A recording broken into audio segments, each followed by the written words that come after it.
نستعينه ونستغفره ونؤمن به ونتوكل عليه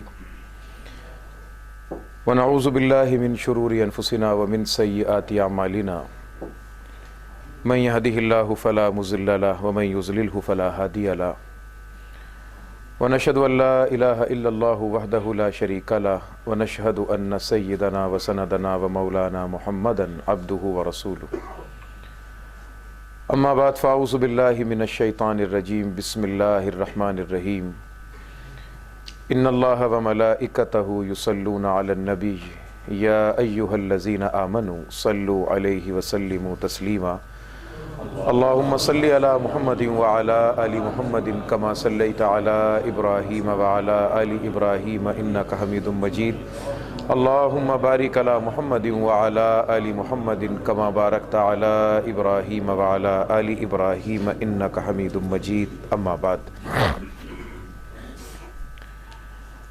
سورہ مبارکہ حدید پارہ نمبر 27 اور سورہ حدید کی آیت نمبر 20 اور 27ویں پارے کا 19واں رکوع جہاں سے آج کی ہماری گفتگو کا اور درس کا آغاز ہوگا۔ پچھلے درس میں آپ نے جو کچھ سماعت فرمایا تھا اس میں ایک بہت بڑی بشارت، بہت بڑی خوشی کی خبر اور بہت بڑی مسلمانوں کے لیے نعمت اور اللہ کے دربار سے ملنے والی بہت بڑی عنایت کا ذکر تھا، اور وہ نعمت اور وہ عنایت یہ تھی کہ پروردگار نے اپنی آخری اور لاریب کتاب میں ارشاد فرمایا کہ جو شخص بھی اللہ اور اللہ کے رسول صلی اللہ علیہ وسلم پر ایمان لائے، اللہ تبارک و تعالیٰ اسے صدیقین اور شہداء کے اندر شامل فرماتے ہیں۔ پوری امت کے جتنے بھی افراد ہیں اور قیامت کی صبح تک آنے والا ہر وہ شخص جو اپنے ذہن اور دل کے مطابق ایمان باللہ اور ایمان بالرسول صلی اللہ علیہ وسلم کی نیکی پر عمل پیرا ہوگا، اللہ کریم اپنے فضل و عنایت سے اس کو یہ مہربانی عطا فرماتے ہیں کہ اس کا شمار صدیقین اور شہداء کے اندر ہوتا ہے،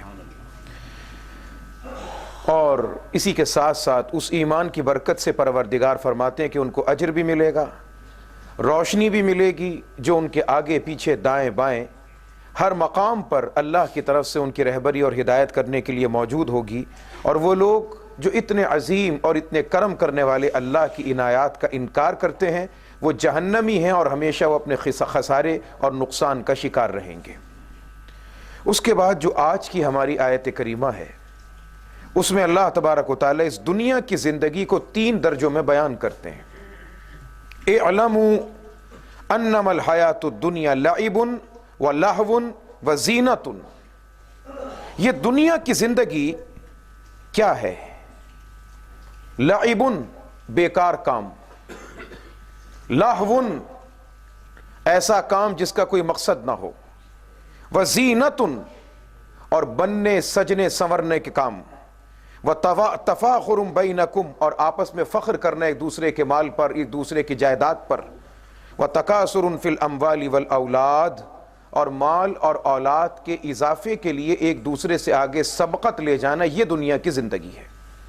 اعلموا جان لو انما الحیات الدنیا لعب ولہو وزینۃ، یہ دنیا کی زندگی لعب، لہو اور زینت 3 چیزیں ذکر کی۔ لعب کا معنی وہ کھیل جس کا کوئی فائدہ نہ ہو، جیسے بچوں کے کھیل، آپ نے چھوٹے بچوں کے کھیل دیکھے، اس کا فائدہ ہی کچھ نہیں ہوتا، بالکل بیکار کام۔ لہو، لہو کا کام مطلب کوئی وقت پاس کرنے کے لیے کام کرنا۔ اب اسی سے اس بات کو ذہن میں بھی آپ رکھ لیجئے گا کہ وہ کھیل کود جس سے جسمانی صحت کو برقرار رکھنا مقصود ہو، اپنے وقت کو کارگر کرنا مقصود ہو، وہ کھیل کود تو اسلامی نظر میں بہت اچھا ہے، لیکن وہ کھیل کود اور وہ کوئی گیم جس میں کوئی حرام کا عنصر شامل ہو جائے تو اس سے بچنا 100% ضروری ہو جاتا ہے۔ آپ کرکٹ کھیلیں، ہاکی کھیلیں، والی بال، فٹ بال، کوئی دنیا کا کام جو آپ کھیل کود کے زمرے میں لا سکتے ہیں ضرور کریں، مگر وہ اس وقت تک جائز ہے جب تک وہ کام مجھے اور آپ کو اللہ کی یاد سے غافل نہ کرے۔ جب وہ کام، وہ کھیل، وہ کود ہم کو اللہ کی یاد سے غافل کرنے کا ذریعہ بننا شروع ہو جائے تو پھر یاد رکھیے گا کہ وہ کھیل اور کود نہ رہا بلکہ وہ شیطان کا کام ہو گیا، شیطان کی مرضی اس میں شامل ہو گئی۔ صحت کو برقرار رکھنے کے لیے، اپنے وقت کو اچھے طریقے سے گزارنے کے لیے کسی اچھے کام کو استعمال کرنا بہت خوشی کی بات ہے، مگر اس میں بھی ایک بات یاد رکھیے گا کہ حدود اور پیمانے کو ذہن میں رکھنا ہے۔ ایسا نہیں کہ کھیل کود کے اندر تمام حدود کو ہم بھول جائیں۔ مرد ناف سے لے کر گھٹنے تک کا جو حصہ ہے یہ مرد کے لیے چھپانا لازمی اور ضروری ہے۔ ناف سے شروع ہو اور گھٹنے کی ہڈی جو بالکل سجدے کے اندر زمین پر لگتی ہے اس ہڈی تک مسلمان مرد کے لیے اپنے پورے وجود میں سے اتنے حصے کو چھپانا فرض اور ضروری اور لازمی ہے۔ اگر بلا ضرورت، بلا کسی وجہ کے اگر کسی مسلمان مرد کا گھٹنے سے لے کر ناف تک کا حصہ بلا کسی ضرورت اور وجہ کے کھلا رہا، وہ شدید قسم کا گنہگار ہوگا، شدید قسم کا گنہگار ہوگا وہ۔ لیکن اس کے علاوہ عام زندگی کے لیے، زندگی کو گزارنے کے لیے کھیل کود اس کی اجازت ہے، اور خود نبی علیہ السلام نے صحابہ کو اس کی اجازت دی۔ ہم تو سمجھتے ہیں کہ شاید دین اور شریعت کے اندر جو انسان دین پر عمل کرتا ہے یا شریعت پر عمل کرتا ہے اس کے مزاج کے اندر سڑیل پن کا آ جانا بہت بنیادی عنصر ہے۔ اگر وہ ہنسے، بولے، کھیلے، کھائے، کودے تو ہم سمجھتے شاید یہ دین پہ عمل ہی نہیں کر رہا۔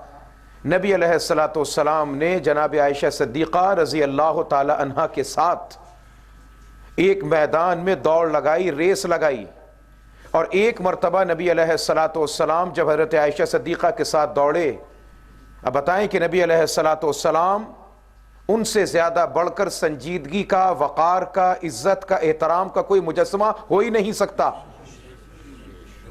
یہ تو باقی لوگ خامخواہ کے لیے اپنے اوپر مصنوعی قسم کے خول چڑھا کر رکھتے ہیں، لباس عجیب و غریب قسم کا۔ جو شخص دین کے ساتھ جڑ جاتا ہے، وابستہ ہو جاتا ہے، وہ اپنے آپ کو لوگوں سے نمایاں اور علیحدہ کرنا شروع کر دیتا ہے، عجیب و غریب قسم کے ہونق جیسے اگلیے۔ کوئی پھلجڑی کی طرح، پٹاخے کی طرح تیزی کے ساتھ چلنے کو سمجھے گا یہ شریعت کا نام، کوئی اپنے آگے پیچھے 4-5 لوگوں کی فوج لے کر چلے گا سمجھے گا یہ دین کا نام، کوئی اور بغداد کے چوروں جیسا حلیہ بنا کر چلے گا وہ سمجھے گا یہ دین کا نام۔ کیا عام انسانوں کی طرح چلتے؟ عام کی طرح کیوں نہیں رہتے؟ کیا مصیبت آ گئی؟ کون سی برف باری پڑ رہی ہے؟ کیا ہو گیا آپ کو کہ پگڑی بھی ہے، اس پہ رومال بھی ہے، اور نہ جانے کیا ہونق سا حلیہ بنا کے پھر رہے ہیں؟ نبی اکرم علیہ السلام صحابہ کرام کے بیچ میں اس طرح سے رہا کرتے تھے کہ فرق کرنا مشکل ہوتا تھا کہ ان میں سے نبی کون ہے، امتی کون ہے۔ اور جائیں اور جا کے تاریخ پڑھیں، نبی علیہ السلام کی ہجرت کی تاریخ، کہ نبی علیہ السلام جب ہجرت کر کے مکے سے مدینے تشریف فرما ہوتے ہیں تو اکثر و بیشتر آنے والے لوگ نبی علیہ السلام کو چھوڑ کر ابو بکر کے ہاتھوں پر بیعت کر رہے تھے، اور وہ یہ تصور کر رہے تھے کہ شاید یہ اللہ کے نبی ہیں صلی اللہ علیہ وسلم۔ اور جب جناب صدیق اکبر رضی اللہ تعالیٰ عنہ نے اس بات کو دیکھا کہ لوگوں کو غلط فہمی مبتلا ہو رہی ہے، لوگ اس چیز سے غلط فہمی کا شکار ہو رہے ہیں کہ میرے ہاتھ پہ آ کر بیعت کر رہے ہیں، تو نبی علیہ السلام نیچے تشریف فرماتے، جناب صدیق اکبر رضی اللہ تعالیٰ عنہ اپنے ہاتھ میں کپڑا پکڑ کے نبی علیہ السلام کے سر پہ سایہ کر کے کھڑے ہو گئے تاکہ پتہ چل جائے کہ کھڑے ہونے والا غلام ہے اور بیٹھنے والے آقا ہیں صلی اللہ علیہ وسلم۔ عام انسانوں کی طرح زندگی گزارنے کا معمول تھا، عام انسانوں کی طرح سے۔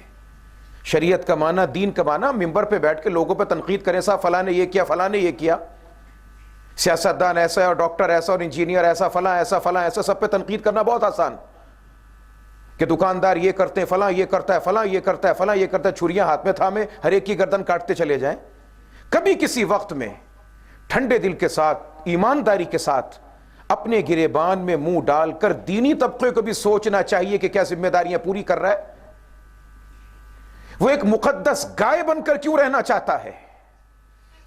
وہ محرم کا گھوڑا بن کے زندگی کیوں گزارنا چاہتا ہے کہ سواری کوئی نہ کرے، سب ہاتھ لگا لگا کے چومتے رہیں، بس بوجھ کوئی نہ اٹھائے، سب اس کا بوجھ اٹھاتے رہیں؟ کیوں یہ کام کرنا چاہتا ہے؟ یہ تو نبی علیہ السلام کا طرز معیشت نہیں تھا، نبی علیہ السلام کی زندگی گزارنے کا یہ طریقہ کار بالکل نہیں تھا، بالکل کسی طور نہیں تھا۔ بڑی سادہ بے تکلف زندگی ہے نبی مکرم صلی اللہ علیہ وسلم کی۔ صحابہ کرام کا مجمع جب آپس میں بڑھنے لگا اور لوگوں کی تعداد بڑھنے لگی تو کچھ صحابہ نے کہا کہ حضرت آپ کا دور کی وجہ سے چہرہ مبارک نظر نہیں آتا. اب نبی علیہ السلام چاہتے تخت طاؤس بنا کر کوئی اور لمبی چوڑی چیز بنا کر بیٹھتے. صحابہ سے پوچھا, مشورہ کیا, مشورہ کرنے کے بعد, صحابہ کے مشورے کے بعد, حالانکہ حضور کو ضرورت نہ تھی کسی سے پوچھنے کی, صحابہ کرام سے مشورہ کرنے کے بعد پھر نبی علیہ الصلوۃ والسلام نے ایک چوکی سی بنوائی تاکہ اس پر بیٹھا جا سکے اور دور والوں کو دیکھنا ممکن ہو سکے. سادی زندگی, کوئی اس میں تکلفات نہیں, تکلفات سے بالکل پاک زندگی تھی رسول اکرم صلی اللہ علیہ وسلم کی. اس واسطے کہ تکلف میں سوائے تکلیف کے کچھ اور نہیں ہے. انسان جو اپنے اوپر ایک خول چڑھا لیتا ہے, خواہ کا خول چڑھا لیا بس, اور کچھ بھی نہیں. بے تکا خول اپنی زندگی پہ اپنے اوپر ایک ہیولہ سے سوار کر لیا. اب اس دائرے سے باہر نکلنا نہیں. بھئی ہر چیز کا ایک وقت ہوتا ہے, ہر چیز اپنے وقت میں اچھی لگتی ہے. اب آدمی عام زندگی میں گفتگو بھی کرنا شروع کرے, ایسے جیسے تجوید کے قرات کے قاعدے بیان کرنا شروع کر دیے. عام انسان سے بات چیت بھی یوں کرے جیسے جمعے کا بیان فرما رہے ہیں. تو بھئی ہر چیز کا ایک مقام ہوتا ہے, اپنے مقام پہ چیز اچھی لگا کرتی ہے. تو جناب رسول اکرم صلی اللہ علیہ وسلم کی حیات طیبہ بالکل سادہ, بالکل سادی طرز زندگی نبی علیہ الصلوۃ والسلام کی. دین کا معنی سختی نہیں, دین کا معنی روکھا پن نہیں, دین کا معنی مسکراہٹ کو رخصت کرنا نہیں, دین کا معنی ماتھے پر بل ڈال کے دوسروں کو خوف زدہ کرنا نہیں, ڈریکولا کی شکل بنا کر. دین کا معنی اچھا پہننا, اچھا کھانے کا دروازہ خود پہ بند کرنا نہیں. دین کا معنی عام انسانوں والی زندگی گزارنے سے دور چلے جانے کا نام نہیں.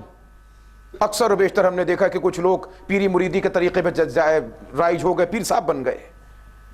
وہ پیر صاحب بنے ہوئے, اب سردی پڑ رہی ہے بلا کی, اب پیر صاحب نے ٹنڈ کروا رکھی ہے تو ان کے مرید نے بھی ٹنڈ کروانی ہے.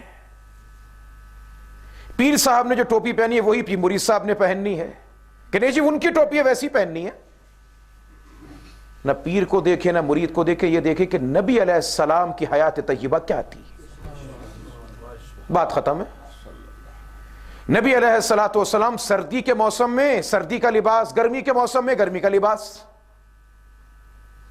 نبی علیہ الصلوۃ والسلام حیات طیبہ کے اعتبار سے آپ نے جس طریقے سے زندگی کا جو بہترین رخ تھا وہ آقا علیہ الصلوۃ والسلام نے اختیار فرمایا. اور کبھی بھی نبی علیہ الصلوۃ والسلام کی حیات طیبہ کو کھول کر دیکھیں, حضور کی زندگی میں یہ آتا ہے کہ نبی علیہ السلام کبھی بھی مشکل چیز کو پسند نہیں فرماتے تھے, ہمیشہ دو چیزوں میں سے آسانی والی چیز کا انتخاب فرمایا کرتے تھے. اپنی ذات کو مشکلوں میں مصیبتوں میں الجھا دینے کا نام دین نہیں, اس کا نام دین نہیں ہے یار, اس کا نام بالکل دین نہیں ہے.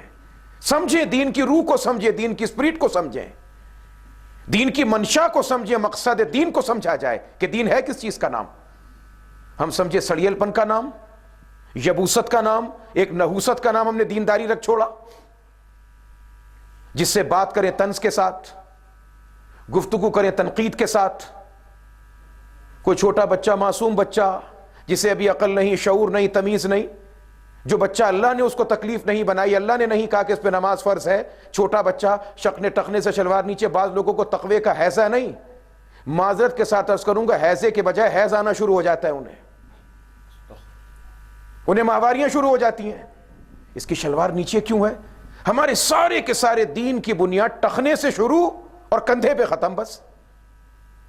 ارے اللہ کے بندو, دین اس سے بھی کچھ آگے کی چیز کا نام ہے, اس سے کچھ آگے کی چیز کا نام دین ہے. اخلاق, کردار, عمل, زندگی کے اندر محبت, رواداری, ہمدردی, بیگانوں کو اپنے کا بنانا نام دین ہے, اپنوں کو بیگانہ بنانے کا نام دین نہیں ہے. ہمارے کردار سے, عمل سے آج بہت بڑے المیہ کی بات, بہت بڑے المیہ کی بات ہے کہ وہ لوگ جو دین کے ساتھ وابستہ ہیں. میں اس لیے یہ بات آپ سے عرض کر رہا ہوں, کبھی آپ یہ سمجھے کہ جی مولوی صاحب مدرسے کے اندر وابستہ ہیں, مسجد کے ساتھ وابستہ ہیں تو لہٰذا اپنے والوں کی چھٹی. نہیں نہیں نہیں, المیہ کی بات, دکھ کی بات ہے کہ آج مساجد و مدارس کے ساتھ وابستگان, ان کی عملی زندگی دین سے دور تر ہم کو دکھلائی دیتی ہے. دین صرف تسبیح کا نام نہیں ہے, دین صرف پگڑی, ٹوپی, ٹخنے سے اونچی شلوار, چونچ دار سرما, دین صرف ان چیزوں کا نام نہیں.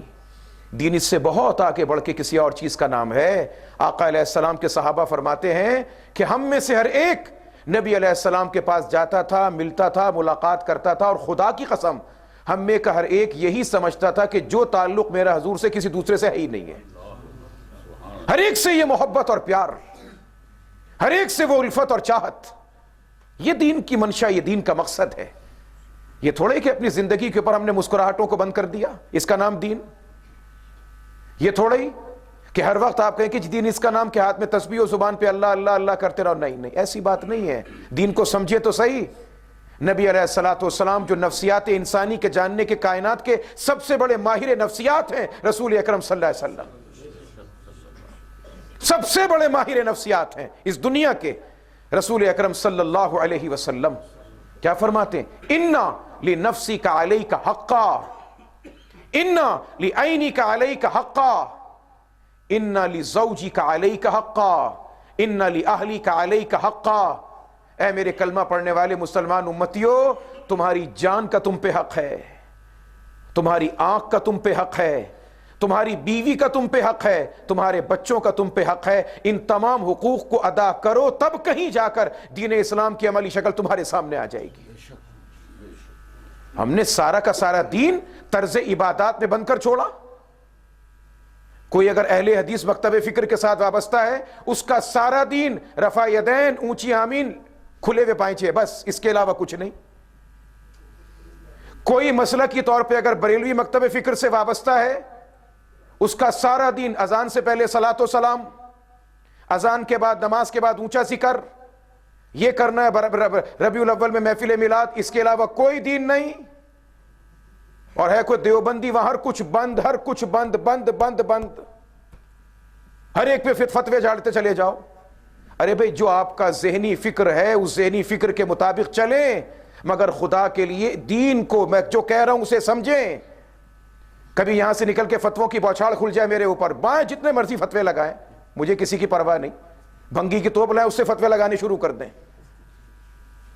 سمجھیں، دین کی روح کو سمجھیں۔ دین صرف اور صرف طرز عبادت کا نام نہیں ہے۔ آج ہم نے تمام کا تمام دین طرز عبادات میں رکھ چھوڑا ہے۔ 4 گھنٹے بیٹھ کے بحثیں کی جا رہی ہیں اس بات کے اوپر کہ نماز میں ہاتھ باندھیں گے کہاں پہ، کھولیں گے کہاں پہ۔ ارے باندھنے کھولنے کو چھوڑو، پہلے مسجد میں تو آؤ، اس رب کے دربار میں کھڑے ہو کر کہو تو صحیح اللہ اکبر۔ اس اللہ اکبر کے مفہوم کو دل میں جماؤ کہ تو سب سے بڑا ہے۔ فیصلہ بعد میں کریں گے کہ ہاتھوں کو یہاں باندھنے کے یہاں پہ باندھنا ہے، پہلے آؤ تو صحیح۔ بحث بحث برائے بحث، بحث برائے بحث، عادت ہے لوگوں کی، بیٹھے ہوئے بحثیں کر رہے ہیں، اسی چیز کے سوا کوئی دوسرا کام نہیں۔ اس کو دین کی خدمت سمجھا جا رہا ہے کہ صاحب یہ دین کی بڑی خدمت کی جا رہی ہے۔ ارے سمجھے نہیں کہ انگریز نے ہم کو لڑانے کی کیا سازشیں ہم کو دے دی ہیں، وہ لڑانے کے طریقے اس نے ہم کو دے دی کہ لڑتے رہو تم، منزل سے دور چلے جاؤ، منشا اور مقصد سے دور بھٹک جاؤ، لڑتے رہو طرز عبادات کے اندر۔ دین صرف طرز عبادات کے اندر جھگڑا کرنے کا نام نہیں۔ اہل حدیث ہو، بریلوی ہو، دیوبندی ہو، کوئی ہو، آئیں پڑھیں، کیا نبی علیہ السلام نے یہ نہیں فرمایا کہ جھوٹ بولنا برا کام ہے، رشوت لینا برا کام ہے، چوری کرنا برا کام ہے، کسی کا دل دکھانا برا کام ہے؟ ارے پہلے جن چیزوں میں اتفاق ہے وہ کر لو، اس کے بعد جس میں اختلاف ہے اس کی طرف بعد میں آ جانا۔ کون دنیا کا اہل حدیث ہے جو یہ کہے کہ جھوٹ بولنا عبادت ہے؟ کون سا دنیا کا بریلوی ہے جو یہ کہے کہ چوری کرنا عبادت ہے؟ کون دنیا کا دیوبندی ہے جو یہ کہے کہ دل دکھانا عبادت ہے؟ سب کہتے ہیں کہ جھوٹ بولنا برا، دل دکھانا برا، چوری کرنا برا، کسی کے طبیعت کے اندر کسی کے اوپر کیچڑ اچھالنا برا، سازش کا کرنا برا۔ جب کہتے ہو، ارے پہلے جس میں اتفاق سارے لوگوں کا پایا جاتا ہے اتفاقیات پر عمل کر لو، اس کے بعد جہاں پہ جھگڑا پایا جاتا ہے بات کی باتیں وہاں کر لینا۔ ہم زندگی کا آغاز اختلاف سے کرتے ہیں، اختلافات پہ ختم کر دیتے ہیں۔ تو دین کے دائرے کو ذرا وسیع کریں، وسعت دیں، کشادہ کریں دین کے دائرے کو۔ نوجوان بیچارہ کوئی مسجد میں آ جائے، ارے خدا کے بندے وہ مسجد میں آنا ابھی شروع تو ہوا ہے، ہو تم نے یہ ٹی شرٹ پہنی ہے بازو کھلے، نماز نہیں ہوتی، فتویٰ جاری، چلو جی چھٹی ہو گئی۔ تم نے پینٹ پہنی ہے، نماز نہیں ہوتی، دوسرا فتویٰ جاری۔ چلے بہرحال وہ فتووں کو برداشت کرتے کرتے اسے اللہ نے توفیق دی، اب اس کے چہرے کے اوپر سنت کے کچھ پھول کھلنے لگے تھوڑے سے. اوہو یہ داڑھی تو ہے ہی نہیں. داڑھی تو وہ ہوگی جو ایک مٹھی پوری. اگر اللہ کے بندے اس کو اکٹھے معراج پہ کیوں لے کے جانا چاہتے ہیں؟ ایک دم معراج کروا دیں، اس کو سدرۃ المنتہا کی سیر کروا دیں. پہلے اس کو مکے سے مسجد اقصی تک سفر اسرا تو طے کرنے دیں. معراج تو بعد میں ہے نا. ہم ایک دم یک دم اس نے جس پہلی سیڑھی پر قدم رکھا، بھائی 2 3 4 درجہ بدرجہ اوپر چڑھے گا نا. ہم نے کہا کہ بھائی تم نے آج پہلی سیڑھی پر قدم رکھے، سیدھے مینار پاکستان پہ جاؤ، پھر سمجھیں کہ تم کو چڑھنا آتا ہے. ایسے کبھی نہیں ہوا کرتا، ایسے کبھی نہیں ہوا کرتا. کچے توے پر روٹی پکائیں گے، توا بھی خراب ہو جائے گا، روٹی بھی خراب ہو جائے گی. جو ماہر پکانے والا توے کی روٹی کوئی عورت یا مرد ہوتا ہے، پہلے توے کو تپاتا ہے. جب توا تپ جائے، اچھی طریقے سے گرم ہو جائے، پھر پتلے آٹے کی روٹی بھی اگر اس پر ڈالی جائے تو کھانے کے قابل بن جاتی ہے. توا ٹھنڈا ہو، دل کے توے کے اندر ایمان کی حرارت پوری طریقے سے موجود نہ ہو، بہترین گندھا ہوا آٹا، سوجی، میدا، روا ملا ہوا اس کے اوپر ڈالیں گے، روٹی بھی خراب، توے کے ساتھ چپک جائے گی. پہلے دل کے توے کو ایمان کی حرارت سے روشن ہونے دیں، اس کے بعد آپ اس سے جو کروانا چاہیں گے سب کام کرنے کو تیار ہو جائے گا. وہ دین کی روح کو سمجھیں. طرز عبادات میں گم ہو جانے کا نام دین کی خدمت نہیں. آج ضرورت ہے اس بات کی کہ اپنی زندگی میں میں اور آپ سب کے سب نبی کا اخلاق پیدا کریں، صلی اللہ علیہ وسلم کا اخلاق پیدا کریں. نبی علیہ الصلوۃ والسلام، بات یہاں سے چلی تھی، کہیں مرکز سے دور نہ چلی جائے، کہ جناب صدیقہ عائشہ رضی اللہ تعالیٰ عنہ کے ساتھ حضور دوڑ لگا رہے ہیں. اندازہ لگائیں کہ حضور سے زیادہ، صلی اللہ علیہ وسلم سے زیادہ باوقار، ان سے زیادہ عزت کا پیکر کون ہو سکتا ہے؟ کوئی ہو ہی نہیں سکتا. اور وہ دوڑ لگا رہے ہیں. اب دوڑے، کیا ہوا؟ صدیقہ عائشہ پیچھے رہ گئے، حضور آگے چلے گئے. حالانکہ نبی علیہ السلام کا قد دراز، جسم بھرا ہوا، اصولی طور پر تو صدیقہ عائشہ جو کہ پتلے دبلے وجود کی تھی، جیتنا انہیں چاہیے تھا، ہارنا حضور کو چاہیے تھا.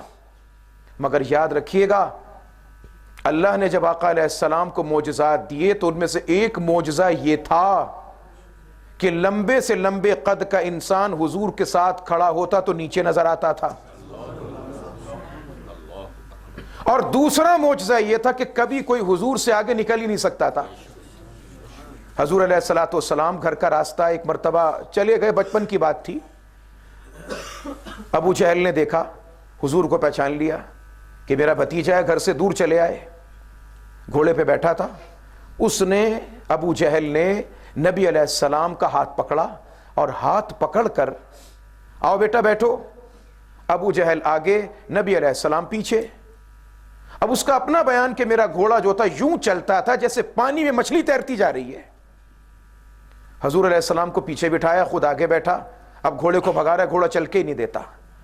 ایک دم سے اس کے دل میں کچھ خیال آیا، حضور علیہ السلام کو پیچھے سے اٹھایا، بیٹا آگے بیٹھ جاؤ. حضور آگے بیٹھے، گھوڑے نے دوڑنا شروع کر دیا. علماء نے اس کی وجہ لکھی، وہ یہ کہ رسول خدا دشمن خدا کے پیچھے بیٹھے، یہ اللہ کی غیرت کو گوارا نہیں ہے. کہ حضور کا چہرہ اور اس کی پیٹھ ہو، یہ بات اللہ کو گوارا نہیں. لہٰذا اس لیے جب تک وہ پیچھے رہا، گھوڑا چلا نہیں. اب صدیقہ عائشہ رضی اللہ تعالی عنہا، اصولی طور پر تو نبی علیہ الصلوۃ والسلام کو اصولی طور پر پیچھے رہ جانا چاہیے تھا، وہ تو ہلکے پھلکے وجود کی تھی، آگے نکل جاتی. لیکن نبی علیہ السلام کا معجزہ تھا کہ کوئی آپ سے آگے بڑھ نہیں سکتا تھا. پہلی ریس میں، پہلی دوڑ میں جناب عائشہ ہار گئی. یہ دین ہے، دین. ہم سمجھے کہ دینداری اس کا نام کہ شادی ہو گئے تو بیوی کو بالکل شٹل کاک بند کر دو، خبردار خبردار، نہ تم نے کسی کو دیکھنا ہے، نہ کسی کو فون کرنا ہے، نہ ماں سے ملنا ہے، نہ باپ سے ملنا ہے، نہ بھائی سے ملنا ہے. دینداری ہے جناب، یہ دینداری ہے، بڑی دینداری ہے. یہ روک کے رکھو، پیر کی جوتی ہے. یہ دین نہیں ہے، دین نہیں ہے، یہ بالکل دین نہیں ہے. یہ اس کا نام دین نہیں ہے. کس نے کہا کہ آپ کو یہ دین ہے؟ کس نے آپ کو یہ پٹی پڑھا دی کہ اس کا نام دین ہے؟ کس نے کہا کہ عورت پہ ہاتھ اٹھاؤ، اس کا نام دین ہے؟ کس نے کہا کہ بازار کے اندر دوستوں کے ساتھ کھاتے پیتے پی رہے ہیں، گھر میں بیوی کو چنے کی دال کھلائیں؟ کس نے کہا کہ یہ دین ہے؟ کس نے کہا اس بات کو کہ یہ دین ہے کہ خود اچھا پہنے اس کو برا پہنا ہے؟ کس نے کہا کہ یہ دین ہے؟ کس نے کہا یہ آپ کو دین ہے؟ کون کہتے کہ اس کا نام دین ہے؟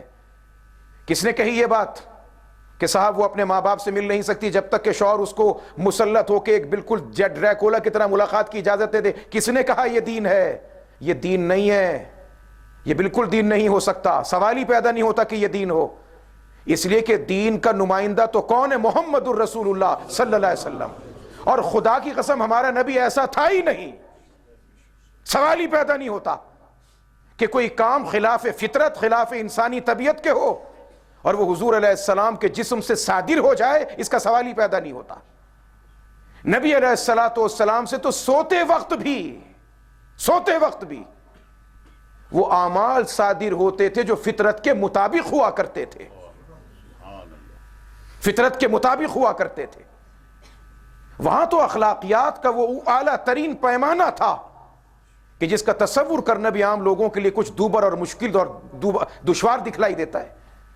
نبی علیہ السلام دوڑ لگا رہے ہیں، بیوی کے ساتھ اہلیہ کے ساتھ دوڑ لگ رہی ہے۔ ہم بیوی کو زرخرید غلام سمجھتے ہیں، بات کرتے ہیں تو گالی دے کر، بلاتے ہیں تو ڈانٹ کر، سب کے سب گریبانوں میں منہ ڈال کے جھانک کے دیکھیں، دعوے بڑے ہوتے دینداری کے، تسبیحات کے ورد، کام کروانا جیسے نوکروں سے کرواتے ہیں۔ ارے نوکر تک کو اللہ کے نبی نے ایسے بلانے کو نہیں کہا، یہ تو نوکر کی ہم مثال دے دیتے ہیں۔ ہم تو ذرا سے کسی 4-5 لوگوں کے اوپر مسلط ہو جائیں، کسی دکان کے مالک بن جائیں، ہم فرعون اعظم بن کے بیٹھ جاتے ہیں۔ جائیں اور جا کے نبی علیہ السلام کی زندگی کو دیکھیں۔ دینداری صرف خدا کی قسم پھر کہہ رہا ہوں، طرز عبادت کے کچھ طریقوں کو اختیار کرنے کا نام دینداری نہیں، نبی کے کردار کو اپنے وجود کے اندر ڈھالنے کا نام دینداری ہے۔ ہم ہر سال کے حج کریں، ہر سال کے 3 عمرے کریں، مگر ہمارے ساتھ کام کرنے والا خوش نہ ہو۔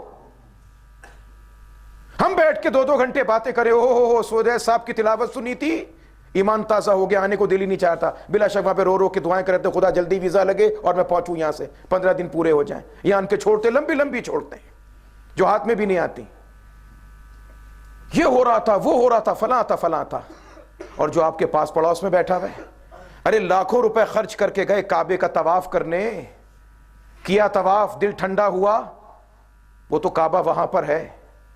کبھی نبی علیہ السلام کے ان اخلاقیات کو دیکھا کہ حضور کے صحابی، حضور کے چچا کے بیٹے ابن عباس رضی اللہ تعالیٰ عنہ کعبے کے سامنے آئے اور کعبے کے سامنے کھڑے ہو کے کعبے کو خطاب کیا اور فرمایا کہ کعبے سن، تیری عزت بڑی عظیم الشان، لیکن میں نے سنا کہ میرے آقا علیہ السلام نے فرمایا اللہ کی نظر میں مسلمان کی عزت کعبے سے بڑھ کر ہے۔ وہاں مسلمان کا لفظ آیا ہے، مالدار کا لفظ نہیں آیا، مسلمان کا لفظ آیا ہے۔ وہ مسلمان آپ کے پاس کام کرنے والا ملازم ہے، تب بھی اس کی عزت کعبے جیسی محترم ہے، اس سے آپ کو ٹکے کا فائدہ نہیں۔ آپ اس کو ہر ماہ کی تنخواہ دیتے ہیں، آپ اگر تنخواہ دیتے ہیں تو پلٹ کے وہ بھی تو آپ کو بہت کچھ دیتا ہے۔ سارے کے ساری دنیا کے لوگ مالدار ہو جائیں، اللہ کریم سب کو پانی کی طرح پیسہ عطا کر دے، میں دیکھتا ہوں کہ آپ کو مزدور کہاں سے ملیں گے، مکان کہاں سے بنائیں گے آپ، جھاڑو کہاں سے دلوائیں گے آپ۔ یہ اللہ کا نظام ہے کہ کسی کو زیر کیا، کسی کو زبر کر دیا۔ سارے کے سارے مالدار ہو جائیں، مجھے بتائیں کام کرے گا کون؟ ارے آپ تو سمجھیں کہ اگر پروردگار نے آپ کے ہاتھ کو اونچا کیا ہے، آپ کو بالا دست بنایا ہے، تو اس بات کا شکر کریں کہ اللہ نے مجھے اپنا نمائندہ بنا کر اس دنیا میں بھیجا ہے۔ میں حقیقی معنوں میں اللہ کی خلافت کا فریضہ انجام دے رہا ہوں، اس لیے کہ اللہ نے آدم کو خلیفہ بنایا تھا۔ تو نبی علیہ السلام اپنی اہلیہ کے ساتھ دوڑ لگا رہے ہیں۔ دین ہے، دین کا نام خشکی نہیں، دین کا نام یبوست و نحوست، قنوطیت اور نا امیدی نہیں، دین کا نام سڑیل پن نہیں، دین کا نام تنقید برائے تنقید نہیں، دین کا نام زندگی کو جکڑ بندیوں کی بوتل کے اندر جن کی طرح بند کرنے کا نام نہیں، دین کا نام زندگی کو دشوار بنانا نہیں، دین کا نام زندگی کے اندر دشواریوں کو مزید پیدا کرنے کا نام نہیں، دین نام آسانی کا، دین نام انسان کے لیے فراوانی کا اور سہولت کا اور بہتری کا. دوڑ لگ رہی ہے. یہیں پہ بات چلی تھی، یہیں پہ لے کر آؤں گا، آپ کو جانے نہیں دوں گا انشاءاللہ. جہاں مرضی چلے جائیں، اللہ کی ذات سے امید. آپ نے جانتے ہیں آپ کہ دائیں بائیں کی ٹامک ٹوئیاں نہیں ماروں گا، جہاں سے چلے گی اس نقطے پہ لا کے دائرہ مکمل کروں گا انشاءاللہ. دوڑ لگی. پہلی مرتبہ آقا علیہ السلام آگے نکل گئے، صدیقہ عائشہ پیچھے رہ گئی. یہ تھی دوڑ، یہ تھا حضور کا معجزہ کہ ان سے آگے بڑھ سکتا کوئی نہ تھا. دوبارہ جب اس سفر سے واپس لوٹے، اسی باغ میں پہنچے، اندازہ لگا اخلاق نبوی صلی اللہ علیہ وسلم کا. جانتے تھے کہ پہلی مرتبہ وہ دوڑی تھی، دوڑ کے ہار گئی تھی، تو یہ کہا تھا کہ جناب میں تو ہار گئی. طبیعت میں کچھ چھوٹی سی کچھ ایک وہ رنجش سی آ گئی، ایک عجیب سی بات، اپنے آپ کو چھوٹا محسوس کرنے لگے. آؤ عائشہ اب دوبارہ دوڑ لگاتے ہیں، دوبارہ لگائیں. اب جب دوبارہ دوڑ لگائی، وہ تھی ریس، یہ تھی دلداری. اب جب دوبارہ دوڑ لگائی تو حضور علیہ السلام نے جان بوجھ کر اپنے پاؤں کو پیچھے کر لیا، جان بوجھ کر آہستہ چلنے شروع ہو گئے. کیوں؟ تاکہ یہ جیت کر سمجھ لے کہ میں آگے نکل گئی ہوں. کھیل کا کھیل ہو جائے، دلداری کی دلداری ہو جائے، دل نہ ٹوٹنے پائے. یہ اخلاق نبوی ہے صلی اللہ علیہ وسلم. تو اس دنیا کے کھیل کود میں مست ہو کر گم ہو جانا یہ تو برا ہے، لیکن اگر دل بہلانے کے لیے کھیلا کودا جائے، انسان دوسرے بہت سارے کام سر انجام دیتا رہے اور نماز کے عبادات کے اوقات کو بچا کر آپ جون سا چاہیں کھیل کھیل سکتے ہیں، جائز ہے، اس میں کوئی عدم جواز کی بات نہیں ہے. شریعت کی حدود میں، شریعت کے پیمانوں میں رہ کر کھیلنا کودنا بالکل جائز، بالکل جائز، بالکل جائز ہے. شریعت کی حدود میں رہتے ہوئے کھیلیں. آپ کرکٹ شرط نہ لگائیں، انعام اور ہے، شرط اور ہے. انعام لگائیں، انعام دیں کسی کو جیتنے پر، بالکل جائز. نبی علیہ السلام گھوڑے کی دوڑ لگاتے تھے، اونٹوں کی دوڑ لگا کرتی تھی، مگر شرائط کے بغیر، شرط کے بغیر. ٹھیک ہے اگر کوئی گھوڑا پالتا ہے، گھوڑے کی دوڑ لگاتا ہے، ریس لگاتا ہے، مگر شرط اور جوا نہیں لگاتا، سنت کی نیت سے کرتا ہے، انشاءاللہ ثواب ملے گا اس کو. صحابہ کرام مسجد نبی کے صحن کے اندر تیر اندازی کی مشق کیا کرتے تھے، نیزہ بازی کی مشق کیا کرتے تھے. کیوں؟ کہ اس سے جسم کے اندر توانائی اور چستی بحال اور برقرار رہا کرتی ہے. تو کھیلنا کودنا شرعی طور پر بالکل ناجائز نہیں. ہنسنا مسکرانا بالکل ناجائز نہیں. آپس میں ہنسی مذاق کی بات کرنا بالکل ناجائز نہیں. آپس میں یاروں دوستوں کا احباب کا رزق حلال کو کھانا پینا بالکل ناجائز نہیں. یہ سب شریعت کے عین مطابق ہے، یہ سب شریعت کے عین مطابق ہے. کبھی جائیں شریعت کا مطالعہ کریں. بہترین صدقہ کون سا ہے؟ بہترین صدقہ کسے کہا نبی علیہ السلام نے؟ کہ وہ رزق حلال، جو انسان اپنا رزق حلال اپنے بیوی بچوں پر خرچ کرتا ہے، اسے اللہ کریم بہترین صدقے کا اجر عطا فرماتے ہیں. بہترین صدقہ، بہترین صدقہ، لاجواب ترین صدقہ وہ جو انسان اپنا رزق حلال اپنی اولاد پر، اپنے اہل و عیال پہ خرچ کرتا ہے، بہترین صدقہ ہے وہ. اور ایک حدیث کا بڑا عجیب مفہوم ہے، فرمایا کہ جو انسان اپنے اہل خانہ کو محبت سے مسکرا کر دیکھتا ہے، اللہ اسے مسکرا کے دیکھتا ہے. یہ دین ہے. ہم سمجھے کہ بچوں کو غرا کے دیکھنا، کسی بھیڑیے اور شیر کی طرح ان کو گھور کے دیکھنا، یہ بڑی مردانگی کی علامت ہے. یہ باپ ہونے کا سب سے بڑا حق ہے جس کو ہم نبھا رہے ہیں. یہ شوہر ہونے کی سب سے بڑی ذمہ داری ہے جسے پورا کرنا ضروری ہے ہمارے لیے. کہ گھر میں جائیں تو پتہ لگے کرفیو نافذ ہو چکا ہے، دفعہ 144 نافذ ہو چکی ہے اب گھر کے اندر. ابا جی تشریف لے آئے ہیں، دونوں بچے اکٹھے نہیں ہو سکتے، بیگم مسکرا نہیں سکتی. 4 افراد اکٹھے ہو گئے تو ابا کا لاٹھی چارج شروع ہو جائے گا. یہ باپ نہیں ہے، یہ شوہر نہیں ہے. آقا علیہ السلام فرماتے لوگوں تم میں سے بہتر وہ ہے جو اپنے اہل خانہ کے ساتھ بہترین سلوک کرتا ہے. اور میں خود پیش کرتا ہوں، تمہاری ایک بیوی ہے، مجھ کو اللہ نے 10 بیویاں عطا کیں، جاؤ جا کے پوچھو کہ میں ان کے ساتھ کیسا بہترین سلوک روا رکھتا ہوں، کیسا سلوک روا رکھتا ہوں. بہترین سلوک نبی علیہ السلام کا. اب زندگی کے اندر گزار میں کہیں اونچ نیچ تو ہو جائے. حضور علیہ السلام تشریف لائے، گھر پہنچے. اب حضور علیہ السلام کی جو صاحبزادی تھی فاطمہ الزہرا رضی اللہ تعالیٰ عنہ، ان کے تو کہنے ہی کیا. یوں سمجھ لیں کہ اس کائنات میں میاں بیوی کے اعتبار سے اگر کوئی حسن میں، جمال میں، کمال میں، حسب میں، نسب میں بہترین اگر جوڑی تھی چاند اور ستارے کی تو علی اور فاطمہ کی جوڑی تھی رضی اللہ تعالی عنہما. اب آپس میں کوئی کھٹپٹ ہو گئی. اب حضور علیہ السلام کا طرز اخلاق دیکھیں, نبی علیہ السلام کا طرز معیشت, طرز معاشرت ملاحظہ فرمائیں. گھر تشریف لائے تو پوچھا بھئی فاطمہ علی کہاں ہیں؟ وہ جناب علی مرتضیٰ ذرا کچھ ناراض ہو کے کچھ باہر تشریف لے گئے تھے. فاطمہ علی کہاں ہیں؟ وہ جی کچھ کھٹپٹ ہو گئی تھی, چلے گئے. اب ہم ذرا غور کر کے دیکھیں کہ کوئی صاحب ذرا تھوڑے سے بالا دست ہوں. اول تو کوشش یہ ہوتی کہ جو بالا دست ہے وہ بیٹی کے لیے داماد خرید کے لے آئے, گھر میں آ جائے, وہ گھر جمائی بن جائے, 24 گھنٹے گھر میں موجود رہے, وہ بیوی کے بالکل پیچھے پیچھے دم ہلاتا پھرتا رہے. اور ذرا کچھ کہے تو ہیں یوں کا میرا ایس پی جاننے والا, ڈی ایس پی جاننے والا, میرا وہ کچھ کر کے تو دیکھے, یہ کر دوں گا وہ کر دوں گا. فاطمہ علی کہاں ہیں؟ ابا جی کچھ تھوڑی سی بات ہو گئی, کھٹپٹ, وہ تشریف لے گئے. اب یہ کون باہر جا رہے ہیں دیکھنے؟ 1.25 لاکھ نبیوں کے امام صلی اللہ علیہ وسلم. علی کدھر ہو؟ آواز دیتے پھر رہے ہیں.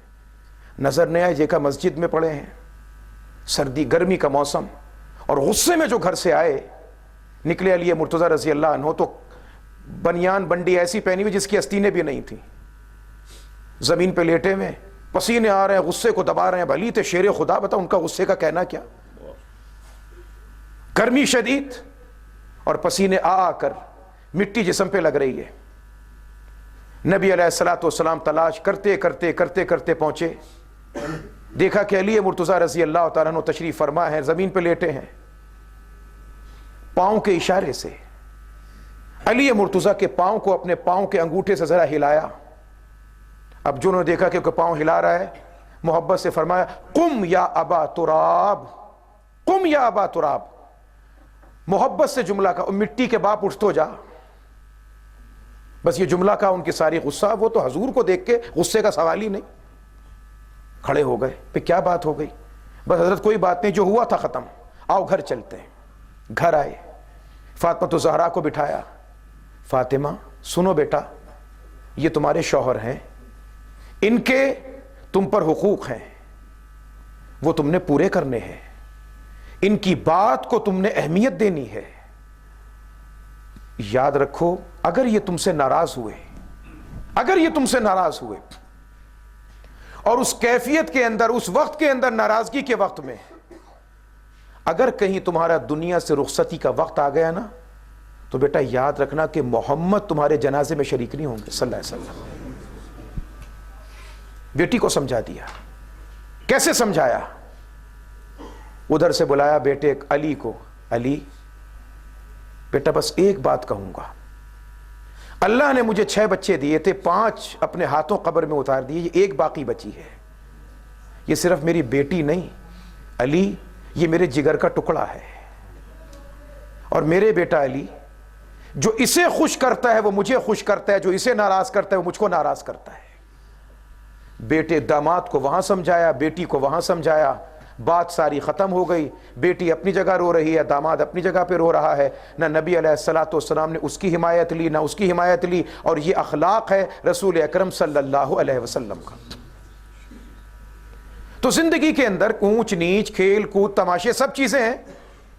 اور دین اور اسلام اور شریعت, پھر میں نے آپ سے عرض کیا, پھر کہوں گا کہ دین اور شریعت کسی سڑیل پن کا نام نہیں. دین و شریعت اپنی زندگی کے اوپر آرام و آسائش کو بند کرنے کا نام نہیں. دین و شریعت اپنی زندگی کو بہت دور لے جانے کا نام کسی طور پر بھی نہیں ہو سکتا. آئیے گا, دیکھیے گا, بسم اللہ الرحمن الرحیم. اے علمو, جان لو, انما الحیات الدنیا لعب و لہو, یہ دنیا کی زندگی کھیل اور تماشا ہے. وزینۃ, اور جب انسان جوان ہوتا ہے, لعب کا معنی بچپن کا کھیل, لاف کا معنی تھوڑے سے بڑی عمر کا کھیل. زینت, جب ذرا جوانی کا وقت آتا ہے پھر انسان کو اپنی زینت کا شوق آ جاتا ہے. آپ نے دیکھا نا, پھر نوجوان کچھ جگہ نہ ملے تو موٹر سائیکل کے شیشے میں اپنے ہاتھوں کو کنگھی بنا بنا کے کنگھی پھیرنا شروع کر دیتے ہیں, کہ جیسے وہ انارکلی سے نکلے گا اور وہاں تک پہنچے گا تو نہ معلوم 36 لڑکیاں اس کی محبت میں گر گر کے بے ہوش ہونا شروع ہو جائیں گی. وہ ہو چاہے سیاہ فام، اگر سمجھتے خود کو شہزادہ گلفام، وہ حبشے سے آنے والا بھی خود کو سمجھے گا میں بالکل سرخ و سفید فلسطین سے آنے والا ہوں میں، اس لیے کہ وہ عمر کا ایک تقاضا ہے، زینت کا تقاضا۔ وَتَفَاخُرٌ بَيْنَكُمْ، اس زینت کی منزل سے گزرنے کے بعد جب انسان اپنی زیبائش اور آرائش کر چکتا ہے تو پھر زندگی کا ایک موقع وہ آتا ہے تفاخرم بینکم، پھر آپس میں ایک دوسرے پر غرور کا مادہ پیدا ہو جاتا ہے، غرور کا مادہ، میری گاڑی ایسی ہے، اس کی ایسی ہے، میں ویسی لے کر آؤں گا، میں اپنی گاڑی کا نمبر وہ لگواؤں گا جو میرے کوٹھی کا اور بنگلے کا نمبر ہے، تاکہ دونوں کا میچ ہو جائے۔ پیسہ بے حساب ہے، خرچ تو کہیں کرنا ہے، اس واسطے کہ وہ حلال کا تو آیا نہیں، حلال کا ہے تو درد ہوگا نا، وہ جس راہ سے آیا اسی راہ سے گزرنا ہے اس نے۔ تفاخرم بینکم، آپس میں فخر۔ اس کے بعد جب 40-42 سال کی عمر میں پہنچے، اب نہ کپڑوں کی ہوش، اب نہ کوئی فخر کوئی ہوش، اب یہ بھی نہیں پتا کہ موٹر سائیکل صاف ستھری ہے کہ نہیں، گاڑی چمچما رہی ہے کہ نہیں، اب کس چیز کی فکر پڑ گئی؟ وَتَكَاثُرٌ فِي الْأَمْوَالِ، اب فکر پڑ گئی اس بات کی کہ اس 9 کو 99 کیسے بنانا ہے، کثرت مال، کثرت مال، کثرت مال۔ اور نبی علیہ السلام کے ارشاد پاک ہے، فرمایا جیسے جیسے انسان کی عمر بوڑھی ہوتی جاتی ہے خواہشات جوان ہوتی جاتی ہیں، اس کی عمر کے اندر بڑھاپا آتا ہے، خواہشات میں جوانی آتی جاتی ہے۔ وَتَكَاثُرٌ فِي الْأَمْوَالِ، مال کی کثرت، وَالْأَوْلَادِ، اولاد کے متعلق کہ میرے اتنے بچے ہیں، اس کا یہ بھی ہو جائے، وہ بھی ہو جائے، وہ بھی ہو جائے۔ یقیناً یقیناً یقیناً ہر ماں باپ کا فرض ہے، ہر انسان اس کے متعلق سوچتا ہے، مگر میرے عزیز اور دوست انہی چیزوں کے اندر سوچ کر اللہ کو بھلا دینا بہت بڑے گھاٹے کا سودا ہے۔ کمثل غیث، اللہ فرماتے کہ اس کی مثال کیسے ہے؟ غیث، غیث کا معنی بارش، اس کی مثال بارش کی طرح ہے۔ اعجب الکفار نباتہ، اعجب الکفار نبات، کفار، یہاں کفار کے 2 معنی ان کو سمجھیے گا۔ کافر، ہم کہتے ہیں نا یہ مسلمان ہے، یہ کافر، کافر کو کافر کیوں کہتے ہیں؟ عربی زبان میں کسان کو بھی کافر کہتے ہیں، کاشتکار کو، زمیندار کو کافر کہتے ہیں، کیوں؟ کافر کا لغوی معنی کفارہ، کافر، کفارہ، کفارہ کا معنی کسی چیز کو چھپا دینا، پوشیدہ کر دینا۔ کسان کو کافر اس لیے کہتے ہیں کہ کسان زمین کا سینہ چیر کے اس میں بیج کو چھپا دیتا ہے، اس لیے کافر کہتے ہیں۔ اور عام انسانوں کو جو مسلمان نہیں ہوتے انہیں کافر کیوں کہتے ہیں؟ وہ اللہ کی نعمتوں کو چھپا دیتے ہیں، غیر اللہ کی پوجا کرتے ہیں، اس لیے ان کو کافر کہتے ہیں۔ اب اس آیت کے اندر جو آیا نا اعجب الکفارہ، ترجمہ کرنے والوں نے اس کے دونوں مطلب لیے ہیں۔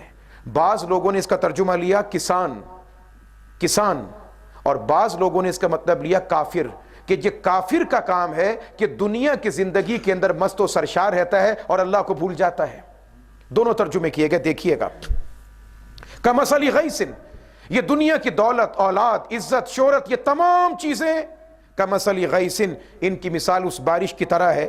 اعجب الکفار نباتہ، اس بارش کی پیداوار کو دیکھ کر کسان کا دل بڑا خوش ہوتا ہے۔ ثم یہیج فتراہ مصفرا، اور جب وہ پک جاتی ہے تو وہ دیکھتا ہے کہ وہ سبز ہونے کی بجائے زرد ہونی شروع ہو گئی۔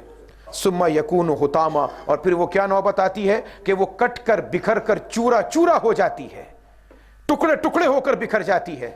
یہی مثال پروردگار دنیا کی زندگی کی عطا فرماتے ہیں کہ دنیا کی زندگی، دنیا کی دولت 4 دن کی چاندنی ہے، پھر اندھیری رات ہے۔ دنیا کی دولت ڈھلتا ہوا سایہ ہے، آج آپ کے سر پر ہے، کل کسی اور کے سر پر ہوگا، پرسوں کسی اور کی چھت کے اوپر وہ سائبان بن کر لٹک جائے گا۔ اس لیے ان چیزوں کے ساتھ جی مت لگائیں، طبیعت اور جی اس اللہ کے ساتھ لگائیں جس کے ہاتھ میں ساری کائنات کے خزانے موجود ہیں۔ وَفِي الْآخِرَةِ عَذَابٌ شَدِيدٌ، اور ایسے لوگوں کے لیے آخرت میں سخت عذاب ہے۔ وَمَغْفِرَةٌ مِّنَ اللَّهِ وَرِضْوَانٌ، اور اللہ کی بخشش اور رضامندی ہے ان کے لیے جو دنیا میں رہ کر اس اللہ کے ساتھ تجارت کرتے ہیں۔ وَمَا الْحَيَاةُ الدُّنْيَا إِلَّا مَتَاعُ الْغُرُورِ، اور دنیا کی زندگی سوائے دھوکے کے کچھ اور نہیں ہے۔ یہ دھوکہ ہے، پانی کا بلبلہ ہے، کچھ اور نہیں ہے، سوائے پانی کے بلبلے کے کچھ اور نہیں۔ بڑا انسان کہتا ہے یہ میرا یہ میرا یہ میرا یہ کرتا رہتا ہے. خدا کی قسم پانی کا بلبلہ زیادہ پائیدار ہے، انسان کی زندگی اس سے بھی ناپائیدار ہے. آیا سانس آیا نہ آیا نہ آیا، کچھ نہیں پتا کہ کب تک وہ زمین کے سینے پر ہے اور کب زمین کے نیچے پیٹ کے اندر چلا جائے گا. پتہ ہی کچھ نہیں اسے، اکڑتا رہتا ہے، اتراتا رہتا ہے، اس سے ناراض اس سے ناراض، اس سے نہیں ملنا اس سے نہیں ملنا، اس نے یہ کہا اس نے یہ کہا اس نے وہ کہا. یہ اتنا سا دل ہے، اتنا سا دل، اتنا سا بالکل ایک مٹھی کے برابر، مٹھی بند کریں اتنا سا دل ہے، اور اس اتنے سے دل کو خدا کی محبت میں آباد کرنے کی بجائے دنیا کی نفرتوں کے اندر آباد کر رکھا ہے. اس سے نہیں ملنا اس سے نہیں ملنا. اس نے 50 سال پہلے مجھ کو یوں کر کے گھورا تھا، لہٰذا اس سے ملوں گا ہی نہیں میں، چلو چھٹی. ارے کبھی غور کر کے دیکھا اس بات پر کہ پروردگار میری اور آپ کی کتنی غلطیوں کو نظر انداز کرتا ہے، کتنی چیزوں سے نظر انداز کرتا ہے. بہرحال وَمَغْفِرَةٌ مِّنَ اللَّهِ وَرِضْوَانٌ، اللہ کی طرف سے بخشش اور رضامندی جس کو مل جائے تو بڑی چیز ہے. وَمَا الْحَيَاةُ الدُّنْيَا إِلَّا مَتَاعُ الْغُرُورِ، اور دنیا کی زندگی سوائے دھوکے کے کچھ اور نہیں. سَابِقُوا إِلَى مَغْفِرَةٍ مِّن رَبِّكُمْ، ارے دنیا کی طرف نہ بھاگو، دنیا کے سامان کی طرف نہ جاؤ. اللہ کہہ رہا ہے کہ میرے بندو آؤ، سابقو، دوڑو دوڑو، ریس لگاؤ ریس لگاؤ. مال کمانے کی ریس نہ لگاؤ، دنیا میں پھنسنے کی ریس نہ لگاؤ. سابقو الی مغفرۃ، دوڑو اپنے اللہ کی بخشش کی طرف، دوڑو اللہ کی بخشش کی طرف. من ربکم، جو تمہارا رب تم کو عطا کر رہا ہے. وجنت، ارے دوڑو اس جنت کی طرف. ارضھا کارض السماء والارض، اس جنت کی چوڑائی زمین و آسمان کے برابر ہے. چوڑائی آپ جانتے ہیں نا، مجھ سے زیادہ کئی گنا بہتر جانتے ہیں آپ کہ کپڑے کا تھان لیں، کپڑا 1 گز لیں یا 10 گز لیں، لمبائی 10 گز ہوگی، چوڑائی کتنی؟ 1.25 گز زیادہ، 1.5 گز، اس سے زیادہ تو نہیں. سوچئے کہ اللہ کہتا ہے اس جنت کی چوڑائی زمین و آسمان کے برابر ہے. چوڑائی، لمبائی کتنی ہوگی اس کی؟ عرض کا معنی چوڑائی، طول کا معنی لمبائی. جس جنت کی چوڑائی زمین و آسمان کے برابر، اس کی لمبائی کس قدر ہوگی؟ پروردگار کہتے ہیں دوڑو آؤ میری جنت کی طرف. ارضھا کعرض السماء والارض، دوڑو اس جنت کی طرف کہ جس کی چوڑائی زمین و آسمان کے برابر ہے. اعدت للذین آمنوا باللہ ورسلہ، یہ تیار کی گئی ہے ان لوگوں کے لیے جو اللہ پر، رسولوں پر ایمان لائے. ذالک فضل اللہ یؤتیہ من یشاء، یہ اللہ کا فضل ہے، وہ جس کو چاہتا ہے عطا کرتا ہے، جسے چاہتا ہے عطا کرتا ہے. صحابہ کرام نے حضور سے پوچھا کہ سرکار کیا مقام عاجزی ہے نبی علیہ السلام کی؟ صحابہ نے پوچھا کہ سرکار کہ کیا آپ بھی جنت میں اللہ کے فضل سے جائیں گے؟ فرمایا ہاں، مجھے بھی میرا اللہ اپنے فضل ہی سے جنت میں داخل فرمائے گا. ذالک فضل اللہ یؤتیہ من یشاء، اللہ اپنا فضل جس کو چاہتا ہے عطا کرتا ہے. واللہ ذو الفضل العظیم، اور اللہ بہت بڑے فضل والا ہے، بہت بڑے فضل والا ہے. اس کا فضل اس کائنات پہ سب سے وسیع اور عظیم الشان اس کا فضل ہے. باقی اگلی آیات طیبات میں مسئلہ تقدیر اور فلسفہ راحت و رنج اس کو بیان کیا گیا. انشاءاللہ اللہ کو منظور ہوا تو اگلی گفتگو میں یہ آپ کے سامنے آئے گا. وآخر دعوانا ان الحمدللہ رب العالمین.